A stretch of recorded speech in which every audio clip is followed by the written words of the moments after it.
the funniest part about this whole entire thing with the whole Jews and everything is everybody's so quick to point about the Jews, but yes, you're right and wrong, because, well, the synagogue, or those who claim they are Jews but are not, it's the Jewish people that are doing it, not the Jews. The Jewish people are the ones that claim to be Jews and are not.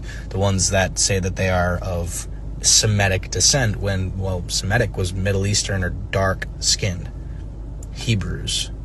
So they took the Hebrew language, twisted it, made their own thing, when in reality they're from Russia, Poland, Europe. That's not Middle Eastern. So yes, it's the Jews doing it. No, it's the false Jews, because the Jews were dark-skinned, black, Afro-Asiatic. You're welcome.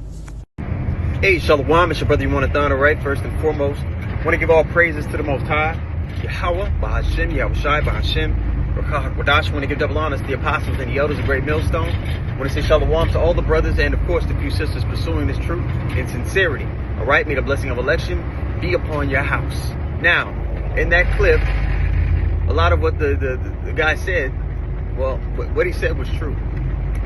But as I scroll through the comments, you have all these people who acknowledge that what he said was true, but then they would spiral into some false doctrine, into some BS, like Anunnaki, lizard people, or America is Babylon the Great, which is a rampant doctrine as of late.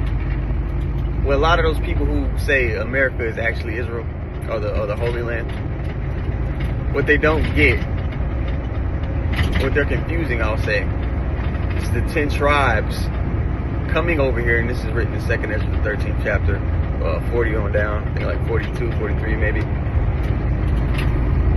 It's written that they came over here and dwelt in a place where never mankind dwelt, to keep the law, statutes, and commandments, which they never kept in their land. Okay?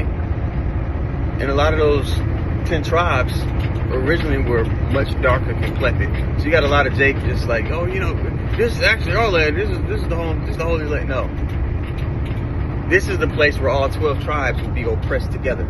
All right, the last captivity of the nation of Israel. This is Babylon the Great. If the America is Israel, where's Babylon the Great? Where's the daughter of Babylon, in which Esau would be ruling the daughter of Babylon? Where's that place? Where's that place that we will be delivered from when the Lord returns, which is the daughter of Babylon? Again, that Esau will be ruling. And we know that Esau will be ruling of the daughter of Babylon, pursuing the Psalms 137, verses 7 and 8. Okay? I'm just going to quote a bunch of precepts because obviously I'm in the truck. But that's a very, very silly doctrine. Also, Babylon the Great is prophesied to be destroyed and burned with fire and never inhabited again. Okay, so America can't be Israel and Babylon, the daughter of Babylon, at the same time, because the land of Israel is going to be inhabited in the kingdom of heaven. Where's this place that's never going to be inhabited again? And we also, so there's so much wrong with that. Also, when the nation of Israel returns to the Holy Land,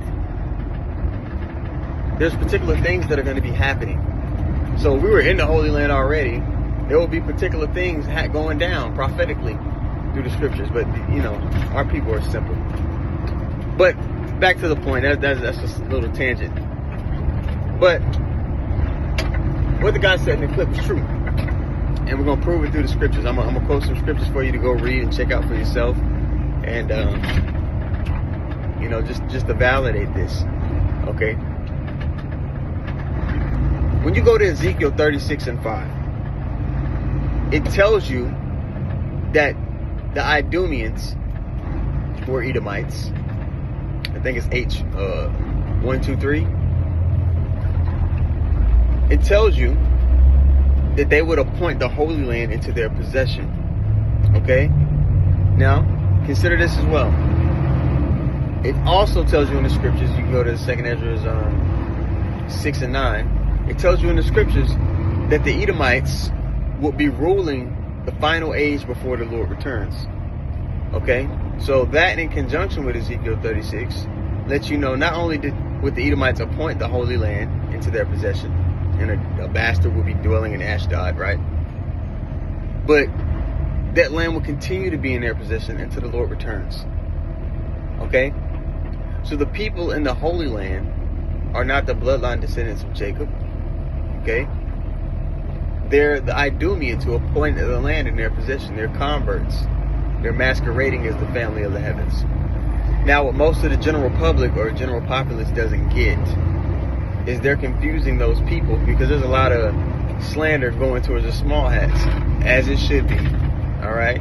And the small hats are allowing that to go down on these social platforms for their purpose. But what a lot of the general populace doesn't get is they think those people in the Holy Land are actually the people of the Bible, and they're not. It hasn't been highlighted to them who the Edomites are. And a lot of the people who call the small hats out on their bullshit outside of the prophets are also other Edomites. So, you know, they got bits and pieces of what's going on, but they don't actually understand the big picture. The big picture is this. The Edomites are motivated by trying to get the blessing back. There's only two people in the scriptures who were promised worldwide domination. That was Jacob and Esau. The difference between the two is that Jacob will be eternal. Okay?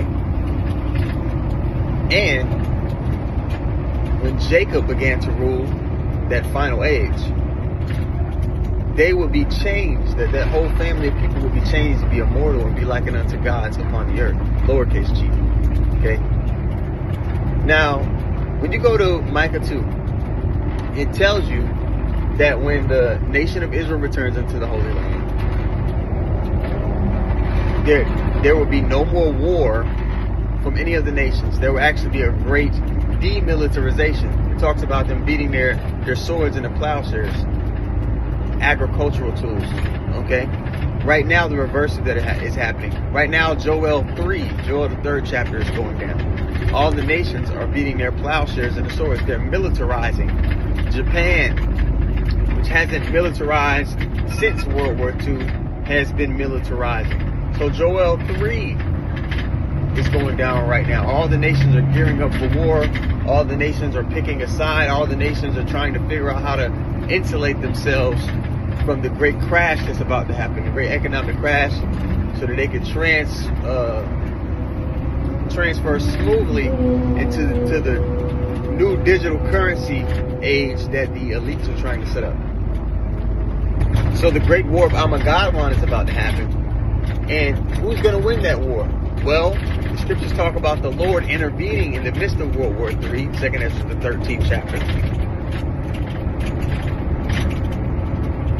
And like it says in Revelation, the kingdoms of this world shall become the kingdoms of our Lord, and he shall reign forever and ever. So righteous government is going to be set up. Back to Micah 2, right?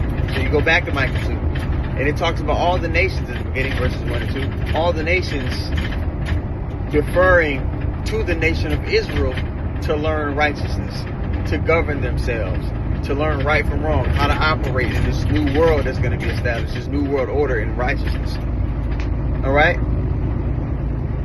And they're going to learn from the nation of Israel.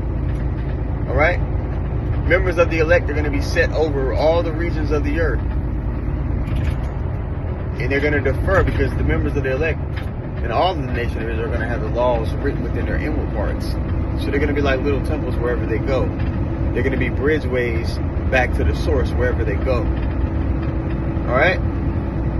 So it's talked about in Sirach 10 and 8, the kingdom, because of unrighteous dealings, riches, and because of unrighteous dealings, injuries, and riches got by deceit, the kingdom is translated from one people to another.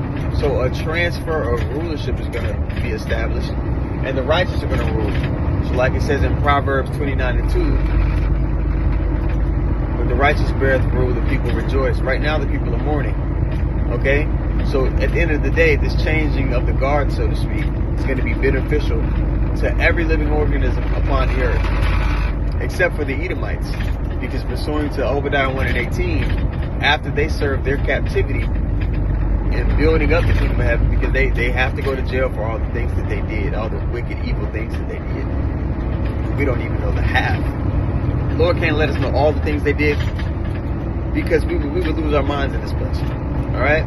But after they serve their sentence, they're the one nation of people who are going to be put out of the earth, pursuant to Obadiah 1:18. So with all the disarray around the earth, all the bush, it's all culminating to is the coming of the first spirit ever created, which is Yahweh Shai, and a righteous rulership being established on the earth first and then abroad.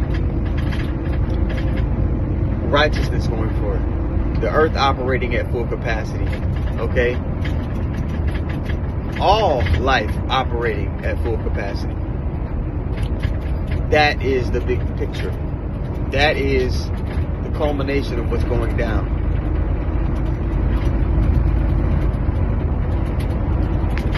So, you know, majority of these people, they have bits and pieces of certain things. But the only people who can really see the big picture is the elect of the nation of Israel, who've been given the eye salve. Okay? And they know the only way to win in everything that's about to go down is through faith. And faith is a gift that has to be given to you. But once it's given to you, you have to nurture it. Okay? And there's a particular way you nurture faith. Okay, you're going to be striving to keep the Lord's way to the best of your ability. Not going to be able to keep it perfect. You're going to be reading. You're going to be longing for what the Lord is longing for, which is righteousness to be established upon the earth. And you have many people who know they're Israelites who aren't longing for the kingdom of heaven. They're trying to establish something here. They're invested in this age, which this age is getting ready to end. So Abarat Zazah, man, the lesson was edifying. I want to give all praises once more to Yahweh, Bahashem, Yahweh Shai, Bahashem, Rakah Kodash, double honors to the apostles and the elders, a great millstone who taught us this truth and knew well. I want to say shalom to all the brothers and of course the few sisters pursuing this truth and sincerity. May the blessing of election be upon your house. Abarat Zazah, man, the lesson was edifying. I hope it wasn't all over the place. Shalom.